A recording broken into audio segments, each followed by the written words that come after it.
Aleena രോഹിത്തിനെയും ബബിതയെയും കൃഷ്ണമോളെയും phone ചെയ്യുന്നത് വൈദ്യുതിക്ക് സഹിക്കാനാവുന്നില്ല. വൈദ്യ വന്നിട്ട് 3 പേരോട് ദേഷ്യപ്പെടുന്നുണ്ട്. നിങ്ങൾക്കെന്താ പഠിക്കാനൊന്നും ഇല്ലേ 24 മണിക്കൂറും ഫോണും കുത്തിക്കൊണ്ടിരിക്കുന്നത്? അത് പിന്നെ അമ്മേ, അലീന ചേച്ചി, കൂലീന ചേച്ചി മിണ്ടി പോകരുത്. നിന്നോടൊക്കെ പറഞ്ഞിട്ടില്ലേ ആ നാശം പിടിച്ചവളുടെ പേര് പോലും ഇവിടെ പറയരുതെന്ന്?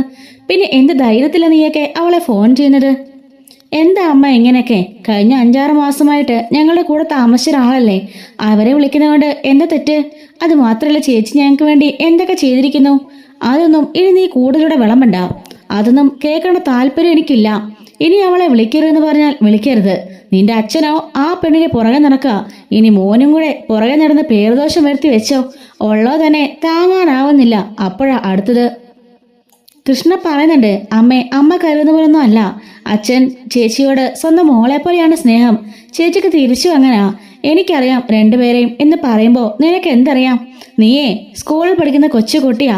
ആ കാര്യങ്ങൾ മാത്രം നീ ചിന്തിച്ചാൽ മതി. അല്ലാതെ കാട് കയറി കൂടുതൽ ചിന്തിക്കാനൊന്നും വരണ്ട. അയാളുടെ മനസ്സിലിരിപ്പ് എന്താണെന്നൊക്കെ എനിക്കറിയാം. സ്വന്തം മക്കളായിപ്പോയി അവർ മുഖത്ത് നോക്കി പറയേണ്ട ഗതികേട് എനിക്ക് വരുത്താൻ നിൽക്കണ്ട എന്ന് പറയുന്നുണ്ട്. അല്ലെങ്കിൽ തന്നെ എൻ്റെ പൊന്നു പിള്ളേരെ, നിങ്ങളൊന്ന് ആലോചിച്ച് നോക്ക്. ഇവിടെ എത്രയോ ജോലിക്കാർ വന്നു പോയിരിക്കുന്നു. അവരോട് ആരെങ്കിലും അയാൾ ഇങ്ങനെ പെരുമാറിയിട്ടുണ്ടോ? ഇല്ല. കാരണം എന്താ? അമ്മേ, ഞങ്ങൾ പറഞ്ഞല്ലോ, അത് അലീന ചേച്ചിയല്ലേ. മറ്റുള്ളവരൊക്കെ? അതേടാ, മറ്റുള്ളവരൊക്കെ വേറെയാ. അവരെല്ലാം ഇവിടുത്തെ ജോലിക്കാരായിരുന്നു. പക്ഷേ അവർക്കൊക്കെ പ്രായമുണ്ട്. ഇതുപോലെ പ്രായക്കുറവുള്ള പെൺകുട്ടിയൊന്നും അല്ലായിരുന്നു. ഇവക്ക് ഇച്ചിരി തൊലിവിളപ്പ് കൂടുതലാണല്ലോ, അതുപോലെ സൗന്ദര്യവും പിന്നെ പ്രായക്കുറവും. അത് കണ്ട നിങ്ങളുടെ തന്ത മയങ്ങിയത് എന്ന് പറയുമ്പം കൃഷ്ണ പറയാണ്, ദേവേ, എൻ്റെ അച്ഛനെ ഇത്രയൊക്കെ ചീപ്പായിട്ട് കാണരുത്. എൻ്റെ അച്ഛൻ അങ്ങനെയുള്ള ആളൊന്നുമല്ല. പിന്നെ എന്തിനാടി വെറും ഒരു ജോലിക്കാരിക്ക് 15 ലക്ഷം രൂപ അയാൾ എണ്ണി കൊടുത്ത് വിട്ടത്? അതുപോലെ 1 ലക്ഷം രൂപ അയാൾ ഓൾറെഡി കൊടുത്തിട്ടുണ്ട്. പിന്നെ അവളുടെ അക്കൗണ്ടിൽ 50,000 എന്തൊക്കെ അവൾക്ക് വാങ്ങി കൊടുത്തിരിക്കുന്നത്? നീ ഒന്നും കാണുന്നില്ലേ? എൻ്റെ മക്കൾ തിന്നേണ്ട സാധനമാണ് അവൾ കൊണ്ടുപോയിരിക്കുന്നത്. അവൾ ആരാ? എവിടുന്നോ വലിഞ്ഞു കയറി വന്ന ഒരു ജോലിക്കാരിയല്ലേ? നിങ്ങൾ പറ, അവൾക്ക് ഈ കുടുംബത്തിൽ വേറെന്താ വിലയുള്ളത്? അപ്പോൾ രോഹിത്ത് പറയാണ്, അമ്മയ്ക്ക് അതൊക്കെ കൂടിപ്പോയി കാണും. പക്ഷെ എനിക്ക് ഒട്ടും കൂടിയിട്ടില്ല. കുറഞ്ഞു പോയെന്ന് എനിക്ക് തോന്നിയുള്ളൂ. വേറൊന്നും കൊണ്ടല്ല. ചേച്ചിയുടെ ഇടപെടൽ കൊണ്ട് മാത്രമാണ് ശരണ്യ ഞാൻ കുറ്റക്കാരനല്ല എന്ന് കോടതി മുമ്പിൽ വിളിച്ചു പറഞ്ഞത്. അല്ലെങ്കിൽ ഒരിക്കലും ശരണ്യ പറയില്ല. ഹരി ഇപ്പോൾ ജയിലിൽ കിടക്കുന്നത് അമ്മ കാണുന്നുണ്ടല്ലോ. അതുപോലെ ജയിലിൽ ഞാനും കിടന്നേനെ. എൻ്റെ മനസ്സ് മാറ്റി, എൻ്റെ എല്ലാ സ്വഭാവം മാറ്റി, എന്നെ ഒരു മനുഷ്യനാക്കി മാറ്റിയത് അവളാണ്. എൻ്റെ ചേച്ചിയാ, അലീന ചേച്ചി. അതുകൊണ്ട് ചേച്ചിയോട് അമ്മ എന്തൊക്കെ പറഞ്ഞാലും ചേച്ചിക്ക് പോയത് കുറഞ്ഞു പോയെന്നേ ഞാൻ പറയുള്ളൂ. അപ്പോൾ ബബിത പറയുന്നുണ്ട്, അതേമേ, ഞാനും തെറ്റായ വഴിയിലൊക്കെ സഞ്ചരിച്ചുകൊണ്ടിരിക്കുകയായിരുന്നു. അവിടെ നിന്നൊക്കെ കൈപിടിച്ച് എന്നെ കൊണ്ടുവന്നത് ചേച്ചിയാ. എല്ലാം മാറ്റിമറിച്ചത് ചേച്ചിയാ. നമ്മുടെ കുടുംബത്തിന് വേണ്ടി ഇത്രയൊക്കെ ചേച്ചി ചെയ്തില്ലേ? ആ കോളനിയിലേക്ക് പോയപ്പോൾ ചേച്ചിയെ മണ്ണടിച്ച് കത്തിക്കാൻ പോയതാ എല്ലാവരും കൂടി. അത് ചെയ്യേണ്ടി വന്നതും നമുക്ക് വേണ്ടിയല്ലേ? എന്നിട്ട് പോലും ചേച്ചി നമുക്ക് ഇത്രയൊക്കെ ചെയ്തെന്നില്ലേ അമ്മേ? അതുകൊണ്ട് എന്തതുകൊണ്ട്? എടി, അതൊക്കെ അവളെ കാശ് മുമ്പിൽ കണ്ടുതന്നെ ചെയ്തതാ. ഇത്രയൊക്കെ ചെയ്യുമ്പോൾ എന്തൊക്കെയാണെങ്കിലും ബാലേന്ദ്രൻ അവൾക്ക് കാശ് കൊടുക്കുമെന്ന് അവൾക്കറിയാം. അല്ലെങ്കിൽ പിന്നെ ഏതെങ്കിലും വീട്ടിൽ 6 മാസം ജോലിക്ക് നിന്നാ ഇത്രയും 10-20 ലക്ഷം രൂപ ഉണ്ടാക്കാൻ ആർക്കെങ്കിലും പറ്റുമോ? പിന്നെ അവളുടെ കയ്യിലിരിപ്പും കൂടി ആവുമ്പോൾ അമ്മ മതി, നിർത്തിക്കോ. കൃഷ്ണ പറയുന്നുണ്ട്, പറടി, നിനക്കാണല്ലോ അവളുടെ മമതയും കൂറൊക്കെ കൂടുതൽ. നിനക്കാണല്ലോ അവൾ ആദ്യമേ ചേച്ചിയായത്. അതേമേ, അവൾ ചേച്ചിയുടെ സ്വന്തം ചേച്ചി തന്നെയാ. ഒരു മാറ്റവും ഇല്ല. അലീന ചേച്ചിയാണ് എൻ്റെ ഏറ്റവും മൂത്ത ചേച്ചി. എന്താടി, അവളെ ഞാൻ പ്രസവിച്ചത് മറ്റാണോ? അതൊന്നും എനിക്കറിയില്ല. അമ്മ പ്രസവിച്ചതാണോ മറ്റാരെങ്കിലും ആണോ എന്നൊക്കെ. എന്താടി നീ അങ്ങനെ മോനോച്ച് പറയുന്നേ? എനിക്കൊന്നും പറയാനില്ല അമ്മേ. അലീന ചേച്ചിനെ വിളിക്കുകയും കാണുകയും ചെയ്യാനുള്ള സ്വാതന്ത്ര്യമൊക്കെ ഞങ്ങൾക്കുണ്ട്. ഞങ്ങൾ മനുഷ്യന്മാർ തന്നെയാ. പിന്നെ അച്ഛൻ അനുവദിച്ചിട്ടുണ്ട്. അച്ഛനല്ലേ അനുവദിച്ചുള്ളൂ, അമ്മ അനുവദിച്ചില്ലല്ലോ. ഞാനേ നിന്നെയൊക്കെ പെറ്റു വളർത്തി തള്ളയാ. എനിക്കുമുണ്ട് കുറേയൊക്കെ അവകാശം. നീയൊക്കെ പറഞ്ഞവിടെ തോന്നുമല്ലോ, നീയൊക്കെ പൊട്ടിമുളച്ച് മാനത്തുനിന്ന് വീണപ്പം ബാലതന്റെ കയ്യിലേക്ക് വീണതാണെന്ന്. അങ്ങനെ അയാളെ വളർത്തിയെന്ന് നിന്റെയൊക്കെ തീട്ടോ മൂത്രമൊക്കെ കോരി നിനക്ക് ഇത്രയൊക്കെ ആക്കിയത് ഞാനും കൂടി ആടി. നിന്റെയൊക്കെ തള്ളയാ ഞാൻ പറഞ്ഞത് അങ്ങോട്ട് അനുസരിച്ചാൽ മതി. അമ്മ എന്ത് പറഞ്ഞാലും ഞങ്ങൾ അനുസരിച്ചോളാം. പക്ഷെ അലീന ചേച്ചിയുടെ കാര്യം മാത്രം അമ്മ പറഞ്ഞത് ഞങ്ങൾ അനുസരിക്കില്ല. കാരണം അമ്മയുടെ മനസ്സിലേക്ക് ആ ഒരു തെറ്റിദ്ധാരണ കയറിയിരിക്കാം. അച്ഛനും അലീന ചേച്ചിയുമായി എന്തോ ഒരു തെറ്റായ ബന്ധമുണ്ടെന്ന്. ആ തെറ്റായ ചിന്ത മാറ്റിയാൽ മാത്രമേ അമ്മ പറഞ്ഞത് ഈ കാര്യത്തിൽ ഞങ്ങൾ അനുസരിക്കുകയുള്ളൂ. അമ്മയുടെ നിർബന്ധപ്രകാരം ചേച്ചി ഇവിടുന്ന് പോയത് അല്ലേ? പിന്നെ എന്തിനാ ഇനി അമ്മയ്ക്ക് ദേഷ്യം? എന്തിനാ ദേഷ്യമെന്നോ? അവൾ പോയി കഴിഞ്ഞിട്ടും അവൾ നിർത്തിയില്ലല്ലോ. അവളുടെ ഫോൺ വിളി അവൾ നിർത്തിയോ? വീഡിയോ കോൾ വിളിച്ച് രാത്രിയിൽ സംസാരിക്കല്ലേ? നിങ്ങൾ ആരെങ്കിലും കാണുന്നുണ്ടോ? പാതിരാത്രിയിലും ബാലന്റെ മുറിൽ സംസാരം കേൾക്കാം. വീഡിയോ കോൾ വഴി അവൾ സംസാരിക്കാം. അതിനിപ്പോ എന്താ അമ്മ തെറ്റ്? അച്ഛൻ ചേച്ചിയോട് സംസാരിക്കുന്നതിൽ എന്താ തെറ്റ്? എന്നോടച്ഛൻ രാത്രി വീഡിയോ കോൾ സംസാരിച്ചാൽ എന്തെങ്കിലും തെറ്റുണ്ടോ? അതുപോലെ ഉള്ളൂ. അപ്പോ വൈജ പറയുന്നുണ്ട്, അതുപോലെയാണോടി ഇത്? ഇവള് സ്വന്തം ചേച്ചി, സ്വന്തം മോളൊന്നും അല്ലല്ലോ. നിന്റെ അച്ഛനും സ്വന്തം മോളാ. അതുപോലെയാണോ അവള്? ഏതോ പിഴച്ചിട്ട് പോയ സന്താനം വലിഞ്ഞു കയറി വന്നിരിക്കാം.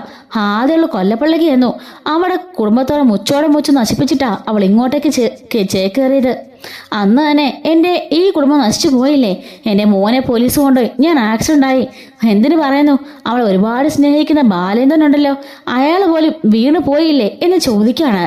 അവൾ ഒറ്റയൊരുത്തി കാരണമാണ് ബാലേന്ദ്രൻ ഇപ്പോഴും എന്നെ തഴഞ്ഞിട്ടിരിക്കുന്നത്. അല്ലെങ്കിൽ നിങ്ങൾ പറ, എന്തിൻ്റെ പേരിലാ ബാലേന്ദ്രൻ എൻ്റെ മുറിയിൽ നിന്നും പോയത്? മാറിപ്പോയി താമസമാക്കിയത് എന്തിൻ്റെ പേരിലാണെന്ന് നിങ്ങൾ ആലോചിച്ച് നോക്ക്. ഭവതിയുടെ രോഹിത്തിനോടും വൈജ പറയുന്നുണ്ട്, നിങ്ങൾക്ക് പ്രായപൂർത്തിയായ പിള്ളേരാണല്ലോ, നിങ്ങളൊന്ന് ചിന്തിച്ചു നോക്ക്. ആ വേലക്കാരി ഇവിടെ വന്നു. ഞാനാണോ വേലക്കാരിയാണോ വലുതെന്ന് ചോദിച്ചപ്പോൾ അയാൾ വേലക്കാരിയാണെന്നാ പറഞ്ഞത്. അതിന് ദേഷ്യത്തിനാണല്ലോ ഞാനിവിടെ നിന്ന് ഇറങ്ങിപ്പോയത്. നിങ്ങളാണെങ്കിൽ അങ്ങനെ ചെയ്യില്ലേ?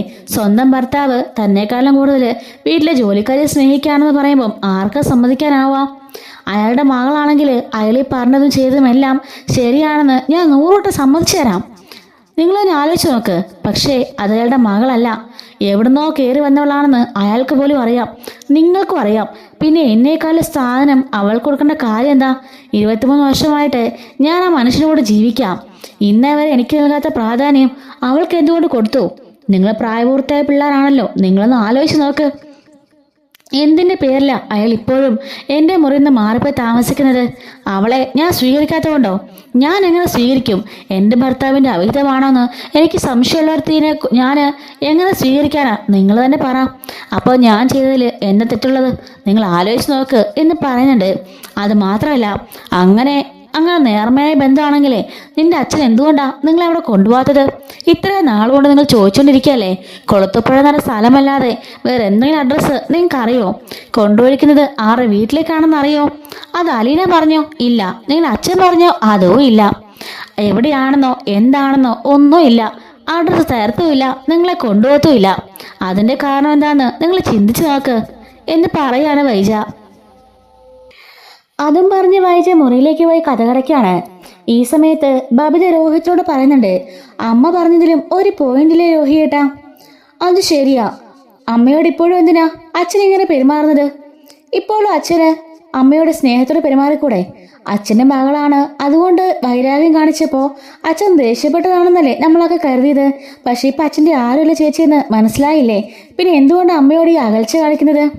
അത് മാത്രമല്ല, മറ്റൊരു കാര്യം പറഞ്ഞാൽ ഇതേവരെ നമുക്ക് ആ അഡ്രസ്സോ ഒന്നും നൽകിയിട്ടില്ല. ചേച്ചിയോട് ചോദിച്ചാൽ അഡ്രസ്സ് തരില്ല, അച്ഛനോട് ചോദിച്ചാലും തരില്ല. അതിന് കാരണം എന്തായിരിക്കും? നമുക്ക് അഡ്രസ്സ് തന്നാല് ഇപ്പം എന്താ കുഴപ്പം? അതറിയണമല്ലോ എന്ന് രോഹിത്തും ബബിതയും കൂടെ സംസാരിക്കുമ്പം കൃഷ്ണമോള് പറയാണ്, ദേ അമ്മ പറഞ്ഞു കേട്ട് ഓരോന്നും അച്ഛനത് സംശയിക്കാൻ നിൽക്കേണ്ട. ചേച്ചീനെ അവർക്കതൊക്കെ വലിയ ബുദ്ധിമുട്ടാവും. അതിൻ്റെ പിന്നിൽ എന്തെങ്കിലുമൊക്കെ കാരണം ഉണ്ടാവും. അച്ഛനെ നമുക്കൊക്കെ അറിയാവുന്നതല്ലേ. ചേച്ചിയോട് അങ്ങനെ സ്നേഹം ഉണ്ടെങ്കിൽ അത് നമ്മളെ മക്കളെ കരുതിയാണ് ആ ഒരു സ്നേഹം. അമ്മയോട് ഈ ദേഷ്യം കാണിക്കുന്നത് അമ്മ കാണിക്കുന്നതിൻ്റെ പകരമായിട്ടാ, അല്ലാതെ വേറെ ഒന്നും കൊണ്ടല്ല. പിന്നെ ചേച്ചിയോട് ഇത്ര കടുപ്പമൊക്കെ കാണിക്കുന്നത് രോഹിയുടെ കാര്യത്തിൽ എന്തുമാത്രം ചേച്ചി സഹായിച്ചിട്ടുണ്ടെന്ന് ഒന്ന് ആലോചിച്ച് നോക്കിക്കേ. അതുകൊണ്ടായിരിക്കും. അഡ്രസ്സ് ഇല്ലാത്ത എന്തുകൊണ്ടെന്ന് ചോദിച്ചാൽ അമ്മ അവിടെ പോയിട്ട് പ്രശ്നം ഉണ്ടാക്കാതിരിക്കാനായിരിക്കും. അപ്പോൾ രോഹി പറയാണ്, ഇല്ല കൃഷ്ണേ, അങ്ങനെയല്ല. അങ്ങനെയാണെങ്കിൽ നമ്മളൊന്ന് കൊണ്ടുപോയിക്കൂടെ? ചേച്ചി പോയിട്ട് ഇത്രയും നാളായില്ലേ, നമ്മളെ ഒന്ന് അവിടേക്ക് കൊണ്ടുപോകുന്നുണ്ടോ? ഇല്ലല്ലോ. നമ്മളെ കൊണ്ടുപോയാൽ എന്താ കുഴപ്പം? നമ്മളോടൊപ്പം അലമുണ്ടാക്കാൻ പോകുന്നുണ്ടോ? ഇല്ലല്ലോ. നമ്മൾ ഒരു പ്രശ്നം ഉണ്ടാക്കുന്നില്ല. ചേച്ചി ഒന്ന് കാണാൻ വേണ്ടിയിട്ടല്ലേ. ചേച്ചിയും എത്ര നാളെ ഇങ്ങോട്ടേക്ക് വന്നിട്ട് കൂടിയില്ല. എത്രയോ പ്രാവശ്യം പറഞ്ഞതാ എത്രയും പെട്ടെന്ന് വരാം, 1 മാസം കൂടുമ്പോൾ വരാം, 2 മാസം കൂടുമ്പോൾ വരാമെന്നൊക്കെ. എന്നിട്ട് വന്നോ? ഇല്ലല്ലോ. എവിടെ പോയാലും 1 മാസം ഒരു തവണയെങ്കിലും ലീവ് കിട്ടുന്നതല്ലേ. ലീവേ എടുക്കാതെ അങ്ങനെ എന്ത് ജോലിയാ? എന്ന് പറയുന്നുണ്ട്. അച്ഛൻ മാത്രം എല്ലാ മാസവും ചേച്ചിയെ കാണാൻ പോകുന്നുണ്ട്. അതിന്റെ പേരിലല്ലേ അമ്മ ഈ പ്രശ്നമൊക്കെ ഉണ്ടാക്കുന്നത്. നമ്മളെ കൂടി കൊണ്ടുപോവാണെങ്കിൽ അമ്മയ്ക്ക് സംശയം ഉണ്ടാവുമോ, ഈ പ്രശ്നം ഉണ്ടാക്കുമോ എന്ന് പറയുമ്പം കൃഷ്ണ പറയാണ്, രോഹിയേട്ടാ കാട് കിടന്ന് ചിന്തിക്കാൻ നിൽക്കേണ്ട, അതിനെല്ലാം ഓരോ കാരണങ്ങളുണ്ട്, അതുകൊണ്ടാ. എന്ത് കാരണം? നീ കുറെ നേരമായല്ലോ കാരണം പറയാൻ തുടങ്ങിയിട്ട്, എന്ത് കാര്യം അതിലുള്ളത് എന്ന് ചോദിക്കാണ്. എന്നിട്ട് രോഹിത്തും ബബിതയും കൂടി അകത്തേക്ക് പോകുന്നുണ്ട്. കൃഷ്ണയാണെങ്കിലോ ആകെപ്പാട് ടെൻഷൻ അടിച്ച് നിൽക്കുകയാണ്. എന്നിട്ട് അച്ഛനെ വിളിച്ചിട്ട് ഇവിടെ നിന്ന് സംഭവങ്ങളെല്ലാം പറയാണ്. അമ്മ വന്ന് ഇതുപോലെയൊക്കെ പറഞ്ഞു, ബബിതേച്ചി രോഹിത്തിന്റെ മനസ്സിൽ നല്ല സംശയമുണ്ട് എന്നൊക്കെ പറയാണ്. സംശയമൊക്കെ ഞാൻ മാറ്റിക്കോളാം, മോള് വിഷമിക്കേണ്ട എന്ന് പറയുന്നുണ്ട്. അങ്ങനെ രോഹിത്തും ബബിതയും കൃഷ്ണമോളും വൈകുന്നേരം ചായ കുടിച്ചുകൊണ്ടിരിക്കുമ്പം അങ്ങോട്ടേക്ക് ബാലേന്ദ്രൻ കയറി വരുന്നുണ്ട്. ബാലേന്ദ്രനോട് രോഹിത്തും ബബിതയും പറയാണ്, അച്ഛ ഞങ്ങൾക്ക് കുറച്ച് കാര്യങ്ങൾ സംസാരിക്കാനുണ്ട്. എന്ത് കാര്യം മക്കളെ, ഞാൻ ഈ വേഷം മാറിയിട്ട് മതിയോ? മതി, വേഷം മാറിയിട്ട് ഒന്ന് ഫ്രഷ് ആയിട്ട് അച്ഛൻ മുറി തന്നെ ഇരുന്നാൽ മതി, ഞങ്ങൾ അങ്ങോട്ടേക്ക് ചായമായി കയറി വരാം. കുറച്ച് സീരിയസ് മാറ്ററാ ആണോ? എന്നാൽ ശരിയെന്ന് പറഞ്ഞുകൊണ്ട് ബാല റൂമിലേക്ക് കയറി പോവാണ്.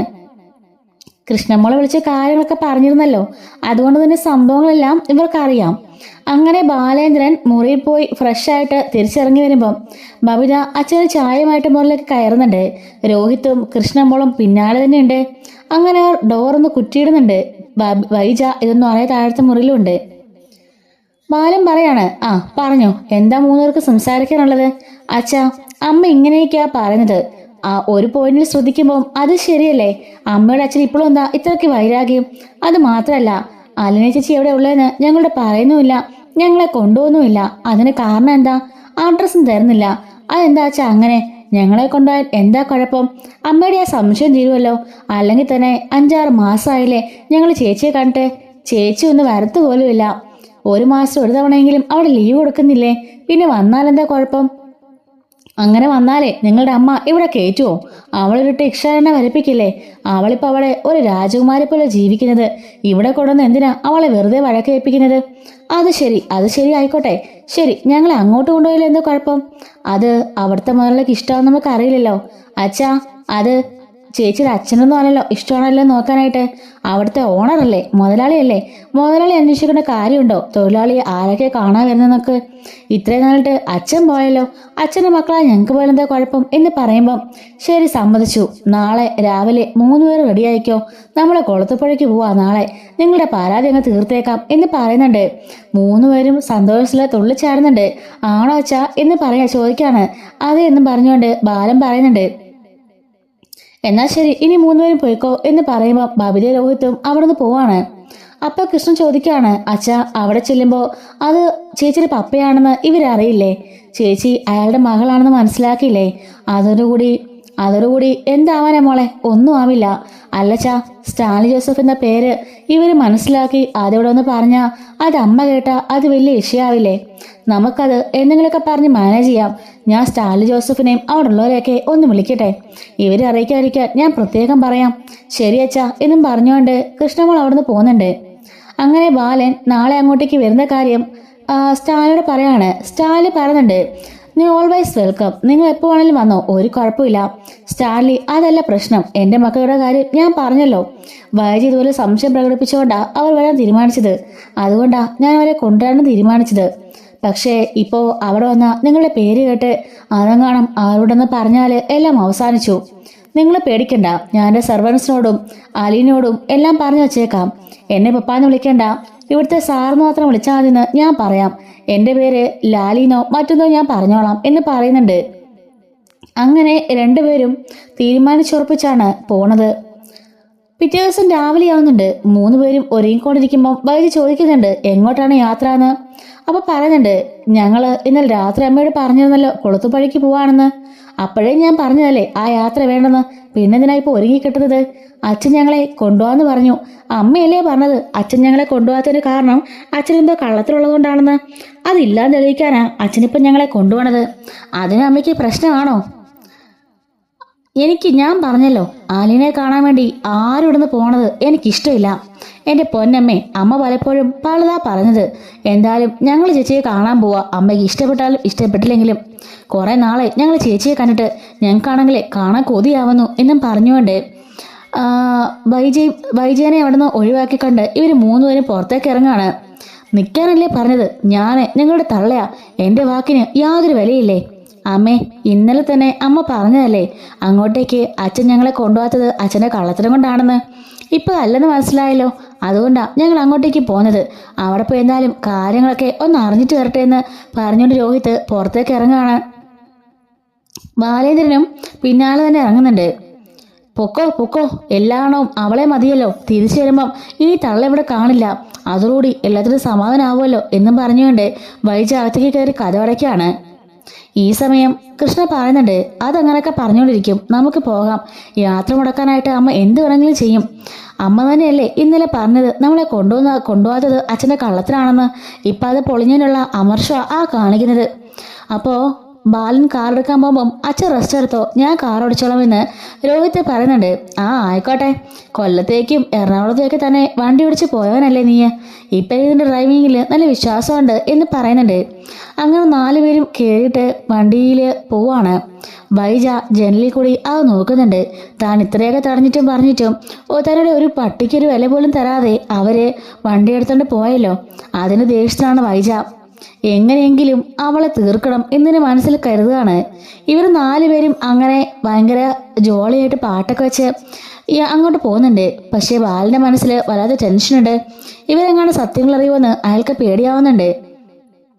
അങ്ങനെ എല്ലാവരും കൂടി നേരെ കൊളത്തുപുഴയിലേക്ക് ഉച്ചയാകുമ്പോഴേക്കും ചെല്ലുന്നുണ്ട്. അലീന വിളിച്ച് പറഞ്ഞിട്ടാണ് വരുന്നത്. അതുകൊണ്ട് തന്നെ അലീന ഉച്ചക്കത്തേക്ക് വലിയൊരു സദ്യയും ബിരിയാണിയും എല്ലാം റെഡിയാക്കുന്നുണ്ട്. പൗലോസും കൂടെ ചേരുന്നുണ്ട്. അങ്ങനെ അകത്തേക്ക് വരുമ്പോൾ ഗേറ്റ് തുറന്ന് അകത്തേക്ക് കയറുമ്പോഴേക്കും കുറെ നായ്ക്കളൊക്കെ ചുറ്റും കൂടി വരുന്നുണ്ട്. അലീന അവരെല്ലാം പറഞ്ഞ് ഓടിച്ചുവിടുകയാണ്.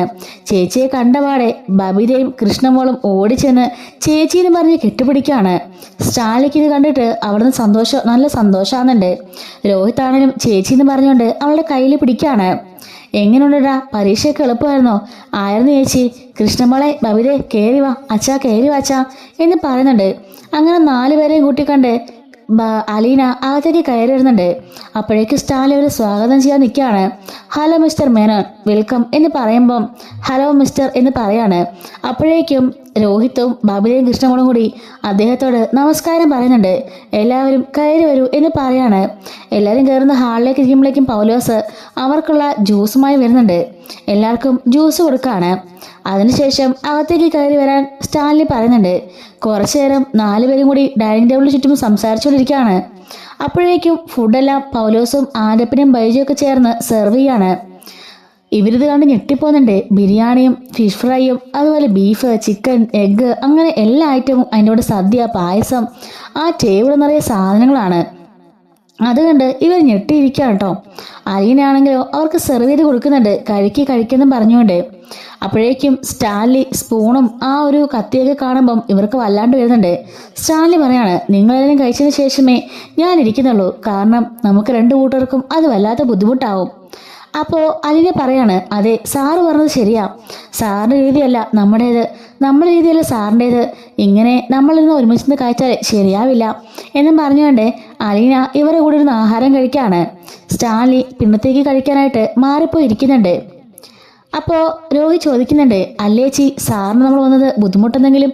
ഏയ് അങ്ങനൊന്നും ഇല്ല മോനെ, അങ്ങനെ ഒരു കുഴപ്പമില്ല. ഇവിടെ അദ്ദേഹത്തിൻ്റെ മകളുടെ സ്ഥാനമാണ്. ആഹാ, ഇവിടെ ഒരു അച്ഛനെ കണ്ടുപിടിച്ചോ എന്ന് ചോദിക്കുമ്പം പിന്നല്ലാതെ എന്ന് പറയുന്നുണ്ട്. അല്ല, എന്താ അദ്ദേഹത്തിൻ്റെ പേര്? അപ്പോഴേക്കും അലീന ഇങ്ങനെ പപ്പ വച്ചിട്ട് മിഴിച്ച് നിൽക്കുമ്പോഴേക്കും സ്റ്റാൻലി അങ്ങോട്ടേക്ക് വന്നിട്ട് പറയുന്നുണ്ട്, ആൽബർട്ട് എന്നാ എൻ്റെ പേര്. ആഹാ, ആൽബർട്ടോ? അതെ, ആൽബി എന്ന് എല്ലാവരും വിളിക്കും എന്ന് പറയുന്നുണ്ട്. ഞാൻ പണ്ട് മിലിറ്ററിയിലായിരുന്നു, അതിനുശേഷം റിട്ടയർഡ് ആയതിനു ശേഷം ഞാനിപ്പോൾ ഈ പ്ലാനിംഗ് ഒക്കെ നോക്കി നടത്താണ് എന്ന് പറയുന്നുണ്ട്. അങ്ങനെ ആ ഭക്ഷണമൊക്കെ കഴിഞ്ഞതിന് ശേഷം സ്റ്റാൻലി ഇവരെല്ലാവരെയും കൂടി പുറത്തേക്ക് കൊണ്ടുപോകുന്നുണ്ട്. അങ്ങനെ അവളെ ചുറ്റിക്കാണിക്കുകയാണ്. അതിനുശേഷം പറമ്പിലേക്ക് സ്റ്റാൻലി അദ്ദേഹത്തിൻ്റെ ജീപ്പിൽ ഇവരെല്ലാവരും കൊണ്ട് ചുറ്റിക്കാണിക്കാൻ കൊണ്ടുപോവാണ്. എല്ലാവരും കുട്ടികളൊക്കെ ഭയങ്കര ഹാപ്പിയാണ്. അലീനയുമുണ്ട് കൂടെ. എല്ലാ സ്ഥലത്തും ചുറ്റിക്കറങ്ങി നടക്കുകയാണ് അവർ. റബ്ബർ തോട്ടവും കാടും എല്ലാം കാണിച്ച് തിരിച്ച് വൈകുന്നേരം ആയപ്പോഴേക്കും അവരെ കൊണ്ടുവരുന്നുണ്ട്. അപ്പോഴേക്കുമായിട്ട് സ്നാക്സും ചായയും എല്ലാം റെഡിയാക്കുന്നുണ്ട്. എല്ലാവരും കൂടി ഇരുന്ന് അത് കഴിക്കുകയാണ്. അതിനുശേഷം ഇവർ പോകാനായിട്ട് തയ്യാറാവുന്നുണ്ട്. അപ്പോൾ സ്റ്റാൻലി പറയുന്നുണ്ട്, മേനോൻ ഒരു ദിവസമെങ്കിലും കൂട്ടിലോട്ട് നിൽക്കട്ടെ, ഇച്ചിരി നേരമല്ലേ ആളുകൾ വന്നിട്ട്, അലീന ഇവർ ഇവിടെ കണ്ടിട്ട് ഒരുപാട് നാളായില്ലേ, കുറച്ച് ദിവസം നിൽക്കട്ടെ എന്ന് പറയുമ്പം മേനൻ പറയാണ്, അല്ല എനിക്ക് കമ്പനിയിൽ അത്യാവശ്യമായ കുറച്ച് വർക്കുകളുണ്ട്. ഗോവർദ്ധൻ അവിടെ നിന്ന് വിളിച്ചുകൊണ്ടിരിക്കുകയാണ്. കുട്ടികൾക്ക് നാളെ ക്ലാസ് ഉള്ളതല്ലേ, അതുകൊണ്ട് ഞങ്ങൾ പിന്നെ വരാം, ഇപ്പം എന്തായാലും വന്നല്ലോ, ഇനിയിപ്പോൾ ഇടയ്ക്കിടയ്ക്ക് ഇവർ തന്നെ വേണമെങ്കിൽ വന്നോളും എന്ന് പറയുമ്പം ശരി ആയിക്കോട്ടെ മിസ്റ്റർ മേനൻ എന്ന് പറയുന്നുണ്ട്. അലീനയാണെങ്കിലോ അവിടെ ഹാളിലും മറ്റു സ്ഥലങ്ങളൊക്കെ നിന്നുകൊണ്ട് ഇവരുടെ കൂടെ നിന്ന് കുറേ സെൽഫിയും ഫോട്ടോസൊക്കെ എടുക്കുന്നുണ്ട്. അലീന പോകാനിറങ്ങുമ്പം ഇവരെ കെട്ടിപ്പിടിച്ച് കരയാണേ. കൃഷ്ണമോളാണ് ഏറ്റവും കൂടുതൽ കരഞ്ഞത്. ഭവയോട് നന്നിട്ട് പഠിക്കണമെന്ന് പറയുന്നുണ്ട്. അതുപോലെ രോഹിത്തിനോടാണെങ്കിലും ചീത്ത കൂട്ടുകെട്ടിലൊന്നും പോകരുത്, നന്നായി പഠിക്കണം എന്ന് പറയാണ്. അച്ഛനോട് ശരണയുടെ കാര്യം പ്രത്യേകം ശ്രദ്ധിച്ചോണ്ട് അച്ഛാ എന്നും പറഞ്ഞ് ഏൽപ്പിച്ചാണ് അലീന പറഞ്ഞേക്കുന്നത്. അവർ 3 പേരും കരഞ്ഞാണ് കേട്ടോ അവിടെ നിന്ന് ഇറങ്ങിപ്പോണത്. അലീനയ്ക്കും വലിയ സങ്കടമാകുന്നുണ്ട്. അവളവിടെ നിന്ന് കരയാണ്. അപ്പോഴേക്ക് സ്റ്റാലിൻ വന്ന് അലീനെ ചേർത്ത് പിടിച്ചുകൊണ്ട് സാരില്ല മോളെ വിഷമിക്കാതെ എന്ന് പറയാണ്. ഗേറ്റ് കയറുന്ന് അവർ കാറങ്ങ് നീങ്ങിപ്പോകുന്നുണ്ട്. അപ്പോഴേക്കും അലീന പൊട്ടിക്കരഞ്ഞു പോകുന്നുണ്ട്. എന്താ അലീന ഇതെന്ന് ചോദിക്കുമ്പം എൻ്റെ സ്വന്തം കൂടപ്പിറപ്പുകളല്ലേ, അതിൽ ഏറ്റവും ഇളയ കുട്ടിക്ക് മാത്രമേ അറിയുള്ളൂ ഞാൻ ആരാണെന്ന്, ബാക്കി 2 പേർക്കും ഞാൻ ആരാണെന്ന് അറിയില്ല. അവർ പോണത് കണ്ടപ്പോൾ എനിക്ക് സഹിക്കാനാവുന്നില്ല പപ്പ എന്നും പറഞ്ഞുകൊണ്ട് കരയാണ്. അപ്പം ഞാൻ വരാറാകുമ്പോളാ അവരെ സ്നേഹിച്ചു തുടങ്ങിയത്, അപ്പോഴേക്കും പിരിയേണ്ടി വന്നല്ലോ എന്നും പറഞ്ഞുകൊണ്ട് അലീന കരഞ്ഞുകൊണ്ട് നിൽക്കുമ്പം അവൻ സമാധാനിപ്പിച്ചുകൊണ്ട് അകത്തേക്ക് കൊണ്ട് ചെല്ലുകയാണ്. അങ്ങനെ രാത്രിയാകുമ്പോഴേക്കും ഇവരെല്ലാവരും കൂടി കടപ്പാട്ടൂർ വീട്ടിലേക്ക് വന്നിറങ്ങുന്നുണ്ട്. വന്നിറങ്ങി ഓണടിക്കുമ്പോൾ ഡോറ് തുറക്കുന്നില്ല. കുറേ ഓണടിക്കുമ്പോഴേക്കും സെർവൻറ്റ് വന്ന് ഡോറ് തുറക്കാണ്. അല്ല ഇവിടുത്തെ കൊച്ചമ്മ എന്തിയേ, അത് പിന്നെ കൊച്ചമ്മ കിടന്ന് ഉറങ്ങിയെന്ന് തോന്നുന്നു എന്ന് പറയാണ് സെർവൻറ്റ്. അങ്ങനെ എല്ലാവരും അകത്തേക്ക് കയറിയിട്ട് സെറ്റിലേക്ക് ഇരിക്കുന്നുണ്ട്. ഹോ എന്തായാലും നല്ല ട്രിപ്പായിരുന്നല്ലേ, ഒരു ദിവസം കൂടി അവിടെ നിൽക്കേണ്ടതായിരുന്നു. അപ്പോൾ ബാലൻ പറയാണ്, അവരൊക്കെ വലിയ പ്ലാന്ററും വലിയ ആൾക്കാരൊക്കെയാ, നമ്മളൊന്നും പോയി നിന്നാലൊന്നും അവർക്ക് ഇഷ്ടപ്പെടില്ലായിരിക്കും. അത് അച്ഛൻ്റെ തോന്നലല്ലേ, അല്ല അയാൾ അങ്ങനെ ഒറ്റയ്ക്ക് ജീവിക്കുന്ന ഒരാളാ, അവിടെ പോയിട്ട് നമുക്കങ്ങനെ നിൽക്കാനൊക്കെ പറ്റില്ല. പിന്നെ എനിക്ക് നാളെ വർക്കുണ്ടെന്ന് പറഞ്ഞത് ചുമ്മാതല്ല, വർക്കുള്ളത് തന്നെയാണ്, നിങ്ങൾക്ക് സ്കൂളിലൊക്കെ പോകണ്ടേ, ഇടയ്ക്കിടയ്ക്ക് പോകാം എന്നും പറഞ്ഞുകൊണ്ട് ബാലനകത്തേക്ക് കയറിപ്പോകുന്നുണ്ട്. ബാലൻ പോയ പുറകെ കഥകും തുറന്ന് ഒരു വരവാണ് കേട്ടോ, പുലി ഇറങ്ങി വീണത് പോലെ ഇവിടെ വൈജ. അല്ല തെണ്ടാൻ പോയിട്ട് എല്ലാവർക്കും വല്ലതും കിട്ടിയോ? പിന്നെ വയറ് നിറച്ച് കിട്ടി എന്ന് ബബിത പറയുമ്പം അഹങ്കാരം പറയുന്നോടി എന്ന് പറയാണ്. പിന്നെ അമ്മ എന്താ ചോദിച്ചത്, തെണ്ടാൻ പോയെന്ന്? ഞങ്ങൾ ചേച്ചിയെ കാണാൻ പോയതല്ലേ, ഇത്രയും ദിവസം അമ്മയുടെ പരാതിയായിരുന്നല്ലോ അച്ഛൻ ഞങ്ങളവിടെ കൊണ്ടുവന്നില്ലാന്ന്. ഇപ്പൊ കൊണ്ടുപോയി, ഞങ്ങൾ കണ്ടു, ഞങ്ങൾക്ക് ഇഷ്ടപ്പെട്ടു, നല്ലൊരു ബംഗ്ലാവ്, അതിൽ കുറെ ജോലിക്കാര്, രാജകുമാരി പോലെ ചേച്ചി ഒന്ന് കാണണം. ഇവിടെ നിന്നപ്പോഴത്തെ ഒന്നും അല്ല, എന്തായാലും ചുരിദാറൊക്കെ ഇട്ടേക്കെന്നറിയോ, കമ്മലും മാലയും വളയും എല്ലാം സ്വർണ്ണമായിട്ടിരിക്കുന്നേ. നിന്റെ അപ്പം കുറെ കൊടുത്തല്ലോ, പിന്നെ ഇട്ടാലെന്താ കുഴപ്പം? അതൊന്നും അല്ല, ഇത് വേറെയാ. പിന്നെ അവിടുത്തെ ആ സാറിന്റെ പേരെന്താ പറഞ്ഞത്? അപ്പൊ രോഹി പറയാണ്, ആൽബിന്നാ വിളിക്കുന്നേ. ആ ആൽബി എന്ന് പറഞ്ഞ സാറെന്ത് മാന്യനെന്നറിയോ, എന്റെ സ്നേഹത്തോടെ പെരുമാറിയത്. ഡൈനിങ് ടേബിളൊക്കെ നിറച്ച് സാധനങ്ങളായിരുന്നു, സ്നാക്സും എല്ലാം. ഞങ്ങളെ പറമ്പെല്ലാം കൊണ്ടുവന്ന് കാണിച്ചു. 150 ഏക്കറോളം കാടുണ്ട്, അതെല്ലാം ജീപ്പിൽ കൊണ്ടുവന്ന് ഞങ്ങളെ കാണിക്കായിരുന്നു. പിന്നെ അവിടെ എല്ലാം കണ്ടു, ഒരു വലിയ ബംഗ്ലാവ, ലിഫ്റ്റ് വരെ ഉണ്ടാകത്ത് എന്നൊക്കെ കൃഷ്ണമോള് പറയാണ്. നാണമില്ലല്ലോ കണ്ടവൻ്റെയൊക്കെ ബംഗ്ലാവിൽ പോയി കഴിച്ചിട്ട് വന്നിട്ട് അതിന്റെ മഹിമ പറയാൻ. എന്തിനാമേ അമ്മ ഇങ്ങനെയൊക്കെ പറഞ്ഞേ? അത് ചേച്ചിയുടെ സ്വന്തം വീട് പോലെയാ. സ്വന്തം വീട് പോലെയാണല്ലോ, സ്വന്തം വീടല്ലല്ലോ. അല്ലെങ്കിൽ തന്നെ വേറെ ഒറ്റ പെണ്ണുങ്ങളില്ലാതെ അവളോടെ പോയി നിൽക്കുന്നുണ്ടല്ലോ, അവളുടെ ധൈര്യം സമ്മതിക്കണം. അവന്മാരൊക്കെ അവൾ എന്തെങ്കിലും ചെയ്യില്ലെന്ന് അവൾക്ക് എന്താ ഉറപ്പ്? കാരണം അവളുടെ സ്വഭാവം അതുപോലത്തെയാ. ബാബി പറയുന്നുണ്ട്, അമ്മേ അങ്ങനെയൊന്നും പറയല്, അവിടെ രാവിലെ ഒരു ചേച്ചി തൂക്കാനൊക്കെ വരുന്നുണ്ട്, അതുപോലെ പലരും അവിടെ വന്നു പോകുന്നുണ്ട്. അതെ വന്നു പോകുന്നുണ്ട്. ആ ബംഗ്ലാവില് ആ മുതലാളിയുടെ കൂടെ ഇവൾ ഒറ്റയ്ക്ക്. നാണം കിട്ടവൾ എന്ന് വൈജ പറയുമ്പോൾ കൃഷ്ണമോളാണെങ്കിൽ, അമ്മേ ഇതുപോലെ അനാവശ്യം പറയരുന്ന അമ്മയോട് പറഞ്ഞത്. അച്ഛൻ കേട്ടാലേ വലിയ പ്രശ്നമാവും. അയാള് സ്വന്തം മോളെ പോലെയാ ചേച്ചിയെ കാണുന്നത്. പിന്നെ സ്വന്തം മോളെ പോലെ. ഇനി ഇവിടുത്തെ നാടകം കഴിഞ്ഞ് അടുത്ത നാടകമാണോ? ഇവിടെ ഒരു നാടകം കഴിഞ്ഞതേ ഉള്ളൂ, അച്ഛനും മോളും എന്ന് പറഞ്ഞുകൊണ്ട് ഇനി അടുത്ത നാടകമല്ലേ എന്ന് ചോദിക്കാണ്. അമ്മയോട് തർക്കിക്കാനേ ഞങ്ങളില്ല. അപ്പോഴേക്കും ബബിത കാണിക്കുന്നുണ്ട്, ഇത് കണ്ടോമേ എന്ത് വലിയ ബംഗ്ലാവാതെന്ന് എന്ന് പറഞ്ഞുകൊണ്ട് കുറെ ഫോട്ടോസ് കാണിക്കുമ്പം മാറ്റിക്കൊണ്ട് പോടി എന്ന് പറയാണ്. ബബിത നിർബന്ധിച്ച് കാണിക്കുമ്പോഴാണ് അവളുടെ കണ്ണിൽ ആ ഒരു ഫോട്ടോ കൊടുക്കുന്നത്. ബബിത കാണിച്ച ഫോണ് അവൾ പിടിച്ച് നോക്കുകയാണ്. നോക്കുമ്പം അലീന എടുത്ത സെൽഫിക്ക് പിന്നിലായിട്ട് സ്റ്റാൻലിയുടെ ഫോട്ടോ. മിലിറ്ററിയിലായിരുന്നപ്പോൾ ഉണ്ടായിരുന്ന സ്റ്റാൻലിയുടെ രൂപം കണ്ട് വൈദ്യുതി പകച്ചു പോകുന്നുണ്ട്. ഇങ്ങനെ താമയെന്ന് പറഞ്ഞുകൊണ്ട് ഫോണും മേടിച്ചുകൊണ്ട് ബബിതയും കൃഷ്ണയും രോഹിയും കൂടി അവരുടെ മുറിയിലേക്ക് പോവാണ്. വൈജയ്ക്ക് തന്റെ കണ്ണുകളെ വിശ്വസിക്കാനായില്ല. താൻ ശരിക്കും കണ്ടത് സ്റ്റാൻലി തന്നെ ആയിരുന്നോ അതോ തനിക്ക് തോന്നിയതാണോ? അവര് പറഞ്ഞത് ആ പ്ലാന്ററിന്റെ പേര് ആൽബി എന്നല്ലേ? പിന്നെ എങ്ങനെ? അയാളൊരു മിലിറ്ററിക്കാരനാണെന്ന് ഇവര് പറഞ്ഞു. ആ ഭിത്തിയിലായിട്ട് ഒരു തോക്കിന്റെ ഫോട്ടോയും കൂടി വൈജി കണ്ടിരുന്നു. വൈജിക്ക് ആകെപ്പാടെ എന്തോ പോലെയായി. അങ്ങനെ രാത്രിയില് നമ്മുടെ രോഹിത് ഉറങ്ങിക്കഴിയുമ്പം വൈജ അവന്റെ മുറിയിലേക്ക് ചെല്ലുന്നുണ്ട്. ശേഷം അവന്റെ ഫോൺ എടുത്ത് പരിശോധിക്കുകയാണ്. അവിടെ നിന്നും അലിനടുത്ത് പോയപ്പോൾ എടുത്ത കുറെ ഫോട്ടോസ് കാണുന്നുണ്ട്. എല്ലാ ഫോട്ടോസും കൂടി അവളുടെ ഫോണിലേക്ക് സെൻഡ് ചെയ്യാണ്. എന്നിട്ട് എല്ലാം തെളിവുകൾ നശിപ്പിച്ചതിന് ശേഷം മുറിയിൽ നിന്നും ഇറങ്ങി അവളുടെ മുറിയിലേക്ക് പോകുന്നുണ്ട്. അങ്ങനെ അവിടെ ചെന്നതിന് ശേഷം തൻ്റെ ഫോണിൽ ആ ഫോട്ടോസ് എല്ലാം നോക്കുകയാണ്. ആ ഫോട്ടോ കണ്ട് ശരിക്കും നമ്മുടെ വൈജ ഞെട്ടി വിറച്ച് പോകുന്നുണ്ട്. താൻ കണ്ടത് ശരി തന്നെയാണ്. അലീനയുടെ പിന്നിലുള്ള ആ രൂപം വേറെ ആരുമല്ല, സ്റ്റാൻലി ജോസഫ്. 23 വർഷങ്ങൾക്ക് മുമ്പ് തന്നെ വിവാഹം കഴിക്കാമെന്ന് പറഞ്ഞ് ചതിച്ചിട്ട് പോയ അതേ സ്റ്റാൻലി. അത് കണ്ട് അവളുടെ ഉള്ളുന്ന പിടയാണ്. ബാക്കി ഫോട്ടോസ് എല്ലാം നീക്കി നോക്കുമ്പം അവരിൽ നിന്നെടുത്ത സെൽഫിക്ക് പിന്നിലായിട്ട് സ്റ്റാൻലിയുടെ ഫോട്ടോ അവൾ കാണുന്നുണ്ട്. അവൾ ആകെപ്പാടെ വല്ലാണ്ട് വിറച്ചു പോവാണ്.